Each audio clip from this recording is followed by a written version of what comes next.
Thank God. That was awesome. That was amazing. Thank you so much. Thank you. I got emotional. I know, I was like, oh God, what do I do? She's gonna cry. Oh my, I literally was gonna cry. I was like, okay. Welcome to Just Between Us Girls. This is Columbus's hub for inclusive conversations on building success in male-dominated fields. Whether it's through empowerment, support, or advocacy, we talk all things professional development and breaking the glass ceiling. Welcome to another episode of Just Between Us Girls. My name is Arianny Damian, your Director of Business Development with Thompson Restoration, and today we have... I'm Mykle Basha. I am the Vice President and Regional Manager of Paradigm Properties here in Columbus. Get it, Vice President. So I have got to just start this episode by saying I was really excited to do this in particular because not only are you a friend and a confidant and someone that I really appreciate in this industry, but you're one of the few executives in the property management real estate world in our industry that is a woman. Yeah. And I feel like there are a lot of things that really come with that, right? But in particular, I really want to hear about your story in getting to where you are. You're obviously pretty young to be just like where you are, I feel like in life. Like you're just a young woman that is doing her thing. And I really, really am excited for people to hear your journey and understand how long you've been on this grind and understand the work. Yeah, awesome. I feel like I fell into property management, which I feel like is everyone's story that's in property management. A long time ago. I lived in Charleston, South Carolina. I had my master's in forensic psychology working at a psych hospital, and I wanted to move back and happened to just take the first opportunity that came along, and it was property management. So for about 8 years, I worked just as a property manager, just head down doing the work. And probably about 4 or 5 years ago, I decided I really wanted to focus on growing my career.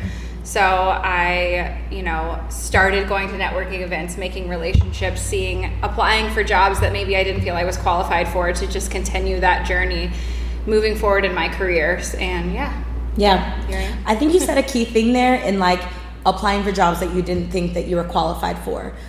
Because for me, I really had that same experience. I've been blessed enough to have some really strong leaders and mentors that basically have been like, when I went to get this job, I was told, apply for everything that you don't think that you are qualified for and just see what comes your way.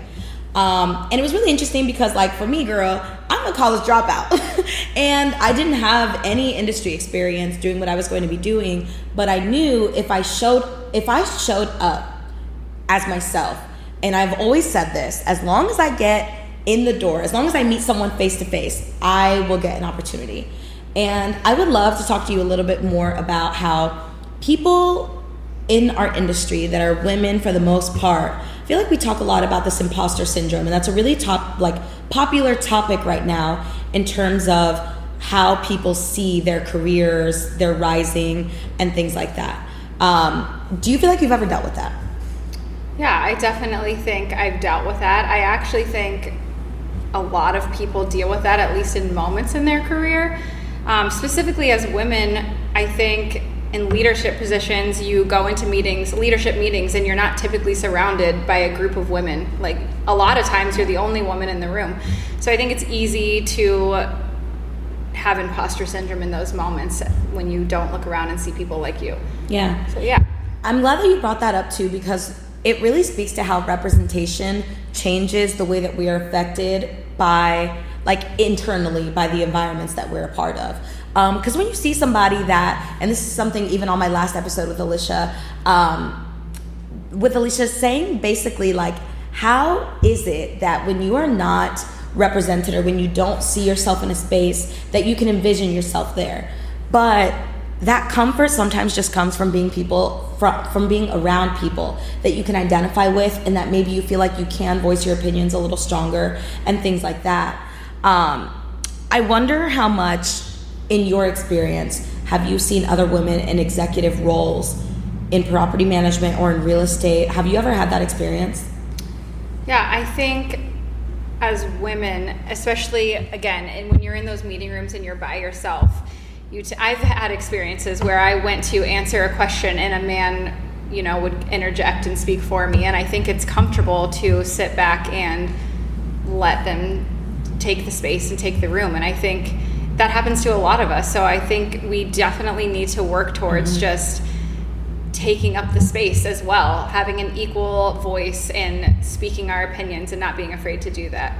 Yeah.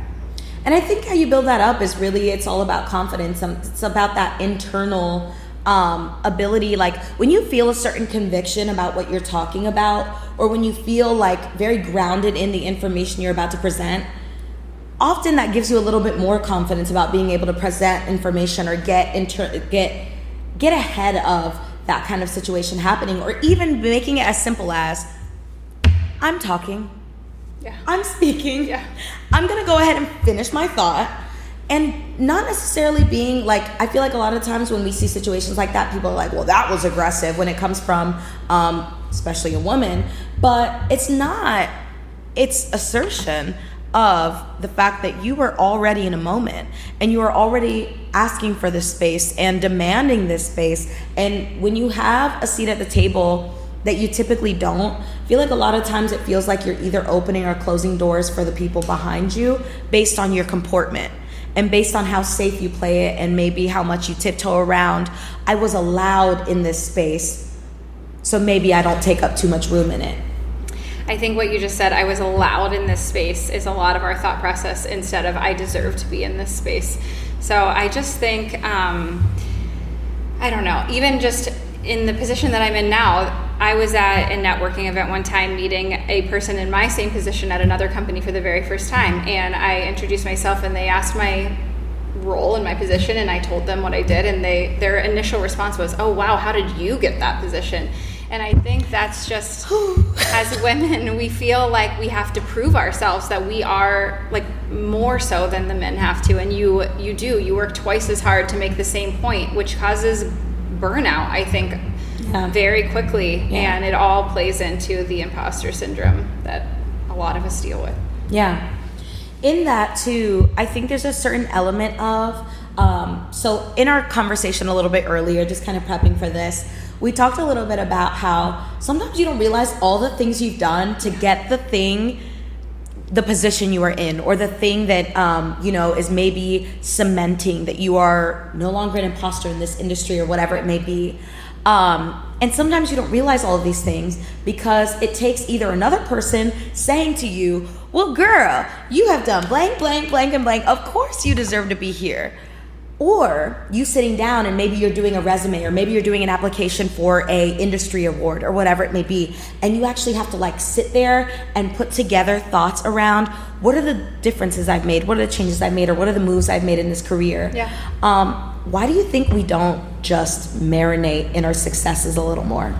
I think the example you just gave, I have a colleague that I think when you're in it and you're doing something for the first time, it doesn't necessarily feel like this confident accomplishment that you're, achieving. You're figuring it out as you go. So I think once it's achieved, that you personally don't look back and be like, oh yeah, I killed that. Like, you know all the doubts you had, the trial and error that you went through. But on the outside, other people see well, she did that. Like, she accomplished all those things. So I just think we need to have proof in our successes and look at those instead of the thoughts and doubts that we had as we were going through it. Yeah. So surrounding yourself with people that can point those things out to you is definitely beneficial as well. Yeah. I had this, I had a coffee with Julie Simono. I'm gonna go ahead and shout her out. And it was amazing. It went on it felt like ever, it was our first time ever sitting down and meeting for a coffee. And I was so glad she just took the coffee. Cause she was someone I had been intending on meeting for a really long time. But in that conversation, I remember talking to her about the very same thing, of her being like, you set your goals and you continue to set your goals, and it almost feels like this linear line that you're the goalpost keeps moving. And I can't remember who I had said this to, but I was doing a one-on-one in my coaching. I know who I said it to. Xander, it was you, honey. So I was doing one of my coaching sessions, and one of the conversations we were having is how that goalpost always moves. Yep. And how we treat success as this linear function, when really we should treat it as this stair step. You reach the next goal, you sit in it for a little bit, and then you reach the next goal. You sit in it for a little bit, and instead of being this thing that's ever moving, ever changing, always going to be this next thing, and you will always have that, but maybe in between and in those moments where we are getting to the next thing, you at least take a pause and really get to marinate in the fact, like, I did this. Yeah. And maybe that's how we allow it to add to our acumen and to our like repertoire of skills that we feel like we have, versus something that we were just on the chase and we were just doing, and all of it, and now it's just under our belt and somehow we pulled it off and we don't know how, and it feels like this frantic energy. But I think a lot of people, no matter what your role is or where you are at in your career, we are all literally winging it. No, I think that's great advice. I feel like for a long time I struggled with the what's next. Like, I accomplished that, what's next? And there was no space in between. Yeah. I feel like I could be in the middle of chaos trying to achieve multiple different things, and I'd be like, you know what? I should get my PhD right now. Like, I was constantly adding without ever stopping to reflect on what I've accomplished so far. So I do think you have to take those moments, continue going for the what's next, but stop and pause and look at what you've already accomplished. I think I remember you telling me that you were thinking about getting your PhD. It's always, I just try to add on all the time. Yeah. What can I be doing? I mean, exactly. What could I be, what else could I be doing? Yeah. And especially, I mean, you're a mother, you are an executive in this company, you do a crazy amount of volunteering and a lot of like nonprofit work. And in this, and like, this isn't in our necessarily agenda right now, but I did just want to toss in because we've kind of gotten here. In this, I also find you're an incredible friend and advocate and ally. How do you, and I know this is kind of a big question, but how do you juggle that? Because I find above all else, you're also someone, you show up to my events with flowers. You show up to people's award ceremonies. You make sure that you are showing up, at least in like the groups I have seen us running in, and you know, just like industry friends and things like that. When there is a moment to celebrate someone, you show up every single time, and you show up with bells and whistles on. Well, that was so nice. I will cry on this podcast. I don't think I always handle that well. I think that plays a lot into imposter syndrome, where you know, are running an office, and then maybe you have to work late that night because you're trying to handle all the things. So then you feel bad you missed taking your daughter on time to soccer practice. So then you feel like you're failing as a mother in that role. And then, you know, you missed a call from your friend when they needed you because you're going to soccer practice. And I feel like that causes imposter syndrome while you're trying to like juggle all these different roles, and you feel like you're not giving anything 100%. And I think you just need to have grace with yourself in those moments, and again, have proof of your successes in those moments. So find the things. You can't juggle all the things. So find the things that are most important to you and give as much as you can to those, and the things that will fall back. Yeah. So, yeah. Well, and also like there's a lot of affirmation and like grounding in that too, of like when you have been a good friend today, regardless of whether you have been a good boss or if you have been a good employee even, or whatever you have been great at today, maybe you take a minute in the car before you go to soccer practice and are like, I was a good boss today. Yeah.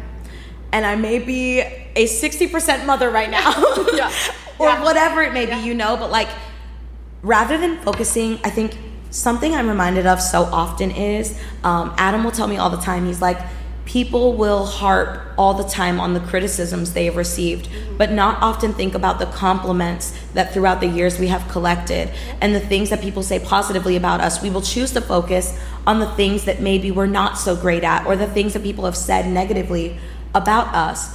But I think that another aspect of that imposter syndrome piece is when you don't feel confident in yourself and grounded in where you are, and have the ability to self-affirm and and have the audacity. Like, to choose to have the audacity, because there are a lot of people out here, male or female, that just choose to have audacity. Yes. On any given day. And I don't mean that in a negative sense of the term, because there are people that choose to have audacity in the negative sense of the term, where you show up and you decide, today I was a great boss. And if some other things have gone to the side, at the very least I had that. Yeah. Today I was a great mom. Today I was a great sister. Today I was a great daughter. Yeah. And if some places I need to fill up later in the week because I have filled this place up now, that can happen. But first we are here. And it really is about this, like, I've been more on this, like, honey, I've been going to yoga. Hot yoga. I've been going to hot yoga. And I've been talking to people about things like affirmation and grounding and being in a space of mindfulness where you understand where you are in this current moment and you try to understand what may come, but what you need now. And it feels like a lot of the times when we are inflicting on ourselves this belief of, I am not enough, or I am not in this place because I deserve it. I'm a hire for this reason, or I'm the culture hire, whatever it may be. I think a lot of the times it comes from this place of us not necessarily knowing where our worth is to this organization or to these people or whatever it may be. Oh, not this microphone, honey. Okay, we're here. So I really feel like sometimes we just have to, like, if you're not going to do it for yourself, who else is going to do it? Yeah. Because nobody knows the intricacies of all the roles that you play in a singular day. Yeah. I think that there is benefit to just being delusional in those moments. We talked earlier about how I saw a recent study by HP that men will apply for jobs that they feel they fill 60% of the qualifications they're asking for.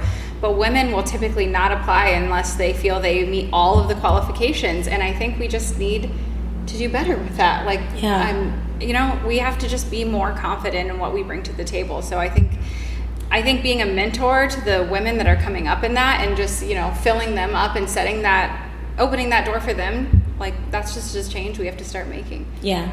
And not only that, but maybe building that community aspect too, because here's the thing.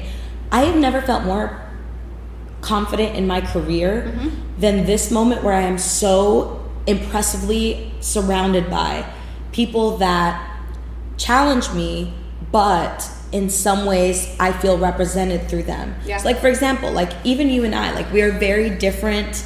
Like, you're a mom, I am not a mom. Yeah. You may be a little bit older, which you always are like, I'm a grandma. This girl is not a grandma.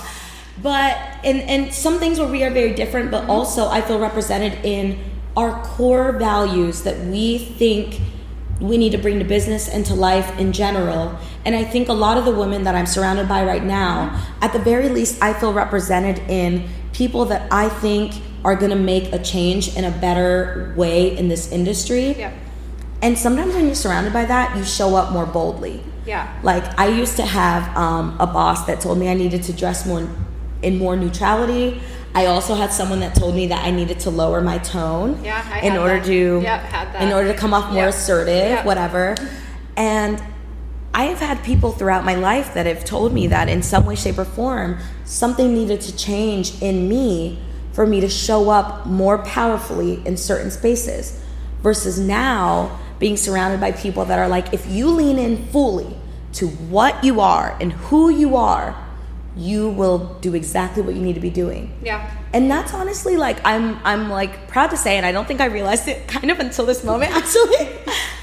I feel like that has led to a lot of the success I'm having right now, in that I'm not faking any space I'm in right now. Yeah, I agree. I think that typically comes with, experience and growth. I feel like you definitely got there at a much younger age than most people, but I do feel like, you find the people that are going to be in your corner. You find the people that are going to speak positively they're going to bring your name up in opportunities when you're not around in a positive place, and you surround yourself with those people, and you in turn become more confident. I feel like everyone says it, you become the people that you surround yourself with. So it's definitely a large part of dealing with those imposter syndrome thoughts. And that's not to say either that you just surround yourself by people that are similar to you, because again, like, you also have, like, there are these innate differences that surround us all, right? Like, we, in some way, shape, or another, will always have some differences, and that is our power,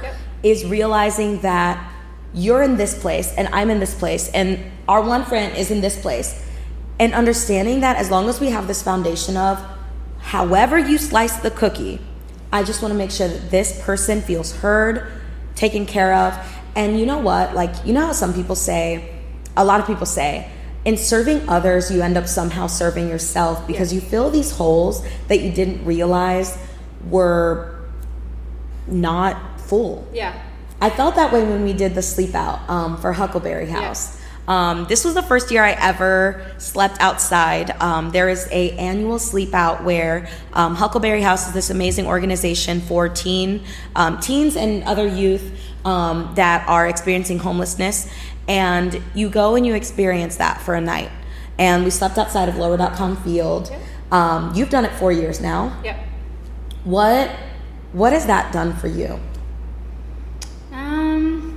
So I guess I grew up, my parents are foster parents, so I grew up with all those kids for a long time. But I mean, obviously you connect with those people that you, like, you can never understand what they've gone through ever. But I feel like it at least kind of bridges the gap a little bit. You learn not to judge a book by its cover, that there are reasons that people, you know, are the way that they are. Mm-hmm. But it's also been like such a huge, I don't know, like, I don't want to call it networking, but you connect with people that care about the same core values as you. And I feel like surrounding yourself with people that care about the same things in service to the community as you, it just helps you grow as a person so much as well. So it's been really nice in that regard.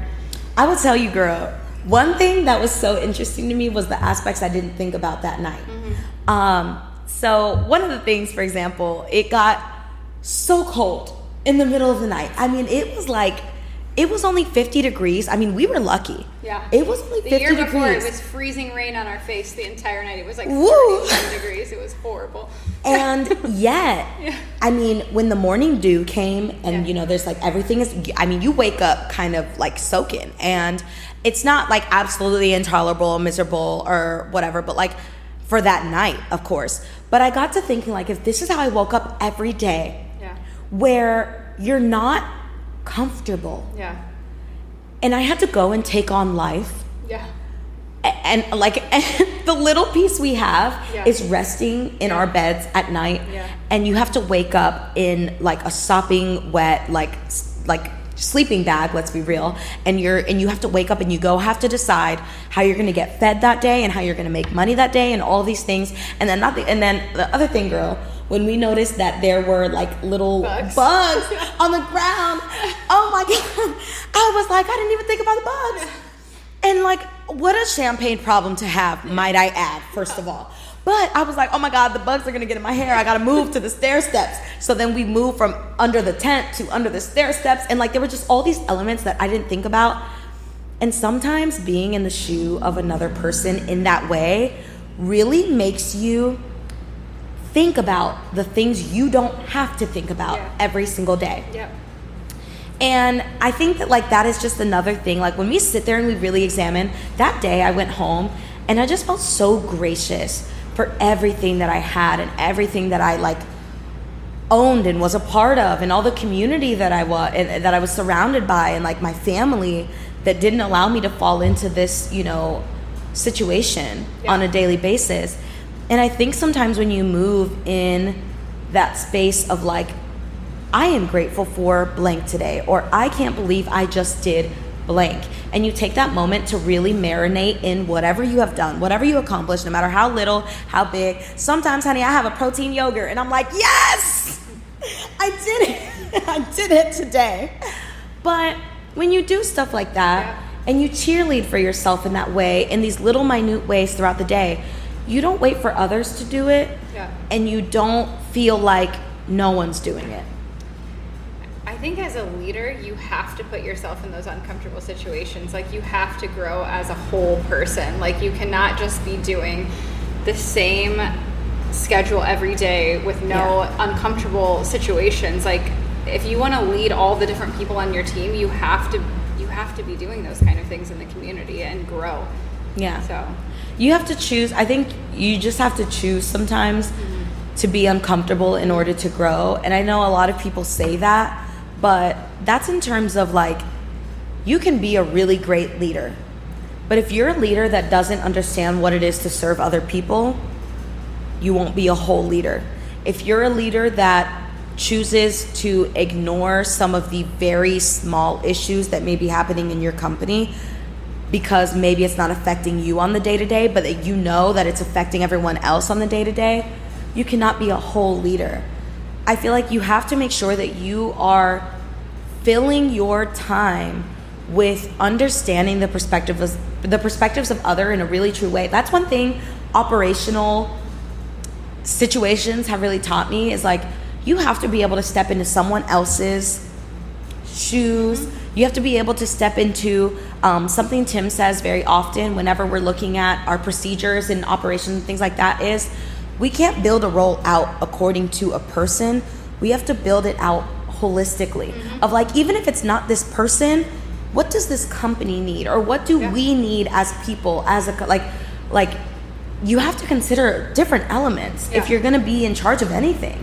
I think that obviously the biggest aspect of leading your team is being a successful business, but equally as large is just taking all anyone that works with you and making sure that you are underneath them, lifting them up and building them to be the best they can be. They are not likely going to be with you forever there, but like, how can you make them better for whatever is next for them? And I feel like not everyone in leadership sees that as like one of the most important aspects, but I think that you have to do that. Yeah. I think you said something really important there about maybe they won't be with you forever. I think that's something a realist understands about the situation of executive leadership and knowing what is good for your people. There are some people that are not meant to be doing what they're doing in this moment forever. But you can give them the tools and the skills in your time with them to build them up to just be a better person, to set out into society and do what they need to be doing, period.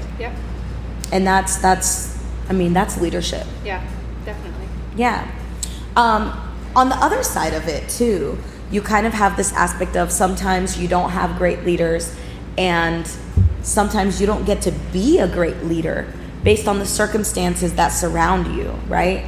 And I've been in situations where, you know, you have someone that is put in a tough position, and then it almost feels like other people get put into tough positions as a result of that person not being, you know, able to be who they want to be in that moment. But still, you should never leave a job under negative. Not that you should never, because things will happen, right? Of course. But burning bridges is not the answer. And as much as you can avoid it, I think you should. I think you should be honest with your supervisors about why you may be leaving, but you should never leave a job without them wishing that you weren't trying to get you to stay. Because I had jobs where so unexpectedly, years later, my supervisor from that position was my next opportunity. And like, you would never expect it, but it definitely happens more often than people realize. So always leave on good terms, no matter how you feel about where you are. I think that's a really good point to make too, because here's the thing, y'all. We have to be a realist here, okay? We have to be very realistic with the situation. Not often do people in leadership positions leave their positions and then end up going to a lower position. Most times, it is an advancement opportunity that we are looking at here. With that, I think we have to look at the fact that when you just never know where your next opportunity is going to come from. Any access you have to a person that is in a leadership or executive position, leaving a good lasting impression on them, or at the very least, let people make their own mistakes. If someone does wrong by you, trust. They will at some point figure out that they have done wrong by you, and let them do their wrong. And I know that sometimes when it comes to our egos, we don't feel like they should be the ones getting the last word or whatever it may be. But let someone do their wrong, because at some point or another, it will come back around. And you will either have an opportunity to give them grace and they maybe return with an opportunity, or you're in a situation where you're in an advantage. And I think that's something that oftentimes we don't like. You don't have to make all of your own mistakes. And that is something I think a lot of people don't consider when you have a bad boss, or when you have a bad, like, you have to choose your battles. Well, I think what you said a minute ago was a really good point too. you may feel like your supervisor is not supportive of you in that in that career, but you have no idea what they are dealing with and the pressure that they are getting. Yeah. So like maybe that is not who they would be in a different culture, in a different environment. So I just think, again, say what you need to say, but be respectful and don't burn the bridge, because you just don't know what opportunity may present itself later. Yeah. And always give people the opportunity to be better. Yeah. Because that's the other piece too. So I had this video. This is like totally unrelated example, but it really comes back to this. I had this video that blew up that I did in partnership with a restaurant. Okay. And the video ended up blowing up in a bad way because a lot of people had gone there and not had the same experience that I had as an influencer, content creator, whatever you may. I like to call myself a content creator, okay? I don't want to influence nobody. I just want you to see, and if you want to come, cool, come. But I realized in this, a lot of people were like saying negative words to me regarding making the video, because they're like, well, you got a sweet deal, you're a content creator. Like, of course they made the presentation beautiful and everything tastes the same, blah blah blah. What they didn't realize was that this was actually a buffet experience. Everyone had the same experience that day, but because my video had blown up, it kind of got the brunt of the whatever. And a lot of my replies to this was, if you didn't have a great experience at this place, leave a review.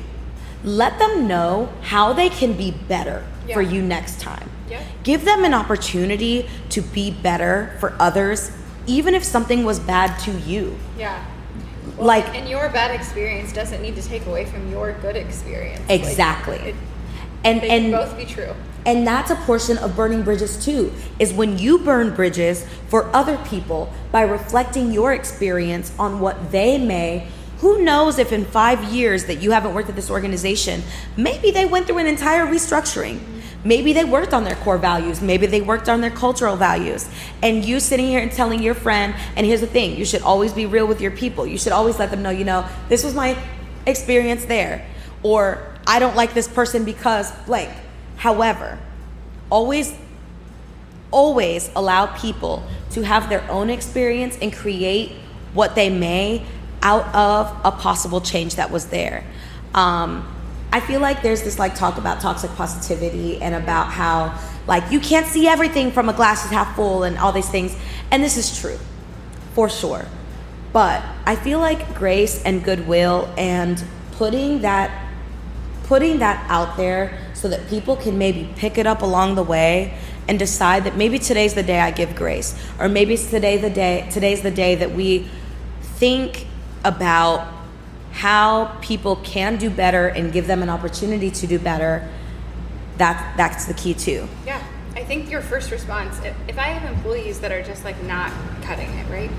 I don't think your first response should be like, well, they get to go. Like, I feel like, I mean, and maybe they do, but I feel like your first response needs to be like, okay, what extra time can I put in? Like, what can I do with them to help them get there? I feel like there's just so many reasons why they may not be cutting it initially. So I don't think you're a good leader to just right off the bat write them off. Yeah. So that's something too. I think a lot of people almost like go through that situation of like, when does the buck stop? Yeah.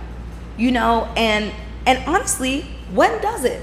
Yeah. I think that it does when you define your core values and you define the things that matter to you and to your organization, and you decide, because the buck stops in different places for everyone. Yeah. If you're a company that prioritizes finances, boom, they're not making enough money, honey. Boom, they're gone. If you're a company that prioritizes great people that just need more training, yeah. Boom, you just need to train these people higher or better. If you're a company that prioritizes making sure that there are like-minded people there, and all these different things, that's for you to identify and for you to define. And that's really where having that identity and having that self-awareness, whether it's for you or for an organization, really changes the scope that you see things through. Yeah, I definitely think obviously there are people who are just not going to make it, right? But I fully believe in leaving a situation feeling like I did everything that I could possibly do. And yeah. I just think you should never walk away from something without feeling that way. So yeah. I feel the same way. I think that there's a lot of I think there's a lot of when you feel done wrong, you want to do wrong to somebody else. And that's just the normal human reaction, right? But it's not about being reactive. It's also about being proactive and strategic regarding your next move, because who knows if that next move may be what cost you that next opportunity. All of a sudden you broke off this relationship with these people, and now you have people calling these people like, hey, I know you were involved. Yeah. What was the vibe? Yeah. You should never respond in the moment in anything that is high emotion. Like, I preach that to my team all the time. Like, take a minute, pause, respond the next day. You don't always need to respond immediately, especially when you're feeling strong things. So wait until you're level-headed and not just upset. Yeah. And as a leader too, praise gets done in public, but criticism is in closed doors. Agreed. That is something that, you know, maybe I feel like this is kind of like an older thing, but like, oh, let me embarrass them in front of their coworkers, or let me make sure that the people around them know so that they don't do the same thing. But public shaming in an organization does not create a space that allows, you know what, that creates the opportunity to make mistakes and fall upwards from those mistakes. Yep.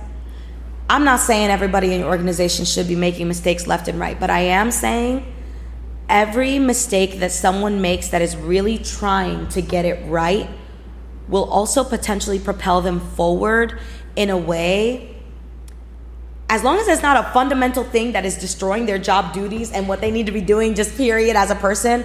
But say they didn't go about the right thing the right way. The intention was right, but the way that it was done was not correct.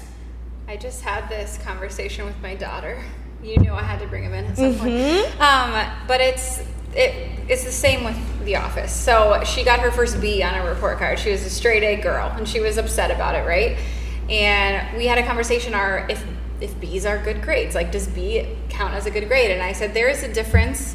If you got a B because you tried your hardest and you exhausted yourself and you were playing sports and you had all this practice, but like you did everything you could do and you got that B, like, I am so proud of you for that. Like, that's amazing. But if you got a B because you were watching TV and you weren't turning in your homework, you were on FaceTime with your friends and you just like weren't giving it your all, then that's probably a problem and we should discuss it. So I agree with what you just said. There is a difference in someone making a huge effort and maybe making mistakes than somebody who just doesn't care and isn't trying. And I think that makes the difference. The lens and that's why conversation needs to happen. Because you do need to understand, how did we get here? Did you make this mistake out of carelessness, or did you make this mistake because you are learning and you are trying and you want to do the best by these people? Because property management is not easy. Yep. And those are questions for you, and those are questions for your boss, and those are questions for everyone involved in the situation, because what are you doing to just be better next time? Yeah, I had a conversation with your team actually before, and it was such great advice that a lot of people will tell you to take the personal out of it. Like, it's just business. Like, you need to like supervise your employees as a business. But your team sat down with me once and was like, you know, you cannot take the personal out of it. Like, you have to know what's going on with them. You have to. I was recommended a book called Radical Candor. Yes, Radical Candor. Oh my gosh, I remember you read that. It's such a good book that talks about in leadership that you cannot supervise staff without caring about them personally. Like, you cannot give criticism without actually caring about that person, and that's not easy. Like, there are just people that you're just not going to care about naturally, but you have to find something to care about and, you know, mentor them and help grow with them with that personal aspect, or you will never be the leader that you could be. Yeah. So understanding where people are in their lives really allows you to understand where their performance is at. Mm-hmm. I had someone on my team that had not slept for 2 months. Oh wow. He literally had like this, like it was a couple of situations, but I was seeing certain things in their performance where I'm having conversations, and this is a person that's always done well and that I love and that I appreciate. And I was just like, what is going on, friend? Break it down for me. Like, I need to understand, because is this a training opportunity? Is this, you need more support? Is this, like, what is going on? And I come to find out this person has just not slept. Yeah. Their basic human need right now is that they need to figure this situation out first before they can perform in any other capacity. And this even takes me back to my episode with Lori Washavics, where she had told me, nobody knew I was going through a crazy divorce and that I was in this like crazy situation. And I was expected to show up every day and just do the things. And you take the human element out of our work when our work is based in humanity and that the work that we're doing in our community. And that's why you need to talk to people. And that's why you need to do coaching. And that's why you need to go out of your way to understand the human elements that are affecting the way that people work around you. There is no exactly the same individual on this earth. Yeah.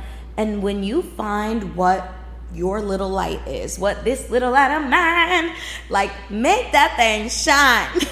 Because, like, for me in particular, and this is just like an example, just because I like for people to leave this podcast with like actionable items, right? So the thing that I found for me that was my special little light is that I really like to amplify the voices of those around me.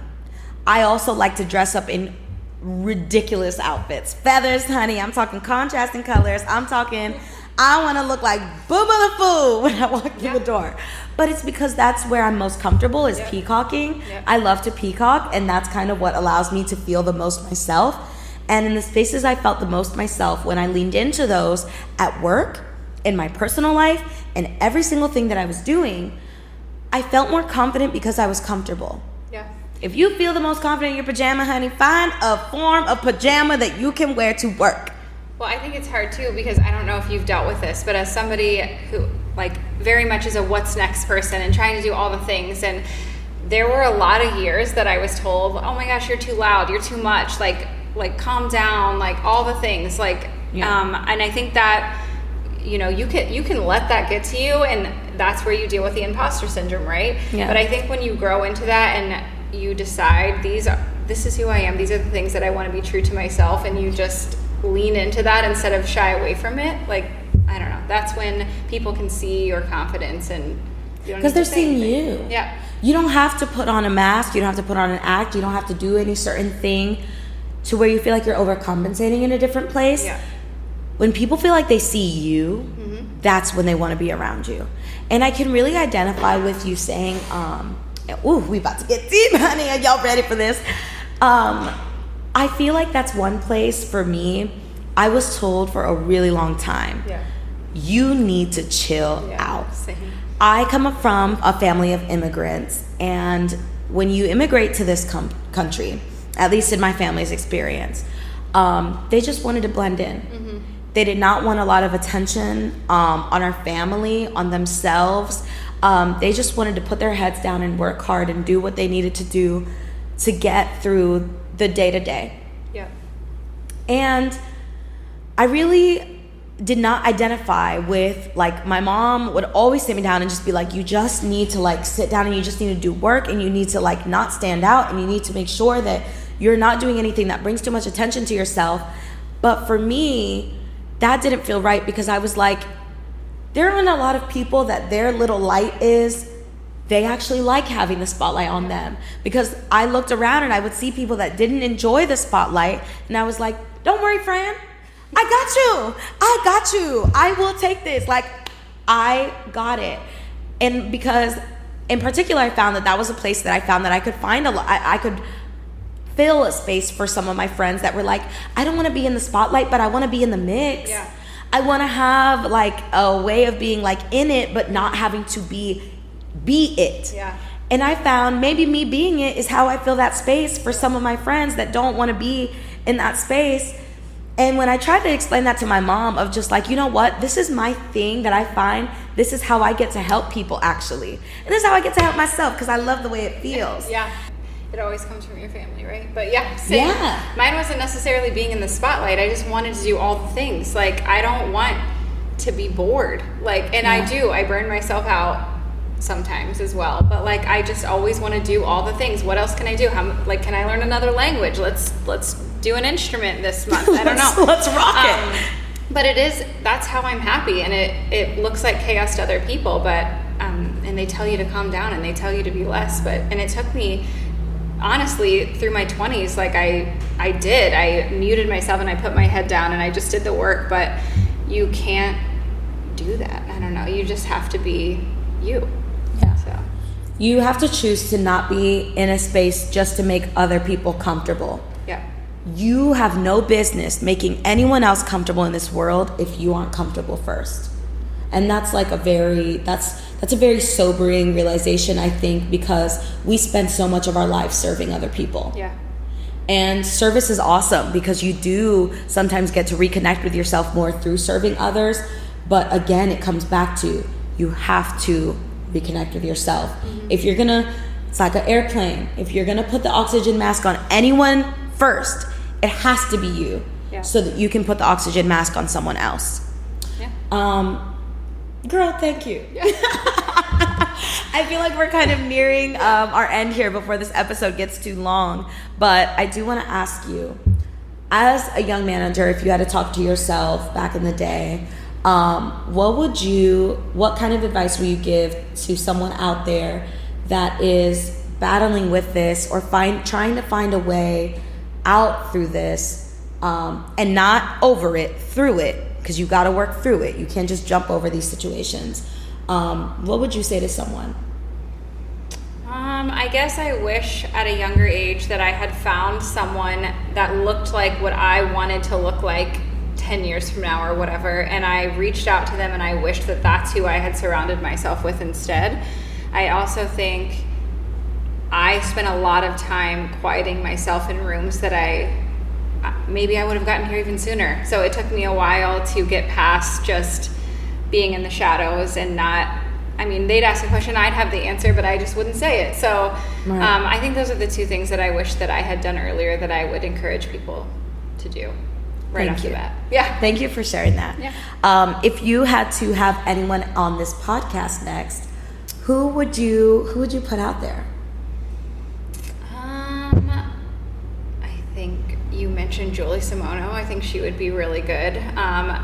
I actually don't know this person well and didn't even realize I had them on social media. I've just met them a few times. I don't know if you know her, Lindsay Strauss. She has been impressing me with some of her posts lately that she might not even know that I see, so sorry for putting that out there, but she's been really impressive to me lately as well. So yeah, thank you. We have a good community here. So we do. Yeah. We have a really amazing Columbus community, and in particular lately I feel like there are a lot of women that are really just ready. Yeah. Like ready to connect and get into it and get tuned in, and help each other. And I totally agree with everything that you said in terms of like sometimes you don't want to reach out to people because you feel like this sense of like also imposter of like, does this person even like me? Do I have any business reaching out to this person? Yeah. And yes, you do. Yeah. Yes, you do. You have every reason to reach out to anyone that you want to connect with. So that's what I leave you with today. Thank you so much for coming on to the podcast. I really appreciate you sharing your perspective and your experience. And I'm really glad that we talked about this today because I feel like a lot of people, you read in the study, it was like 71% of CEOs. Deal with times of feeling like they have imposter syndrome, which was crazy high number. I didn't expect to see that. Yeah. I agree. Yeah. I don't think I ever would have thought that it was that many, but yet that was somehow males and females together. Yeah. Somehow we are all experiencing these things, mm-hmm. and feeling these things and not talking about these things, and through conversation and just like openness and just being honest with each other, I think that is how we really break through these things, is we just talk. Like, let's just talk. Yeah. So if you want to talk with me some more, you can connect with us on the Just Between Us Girls podcast. If you have been here before, thank you so much for coming back. I really appreciate you. This podcast, we are at over 300 listeners at this point, and I am beyond grateful because I did not know what this thing was going to turn into, what it would become, and it's making spaces to have conversations like these on a public forum that maybe people are listening to that haven't reached out to me yet. I don't know, but I'm having so many more amazing conversations because of it, and I just want to thank you all. And if you are new to this episode or this season or this podcast in general, Thank you so much for joining for the first time. I hope you come back for the next. I'll see you later. Thank you. Yay! Okay. Yeah. Whew. Thank God. That was awesome. That was amazing. Thank you so much. Thank you.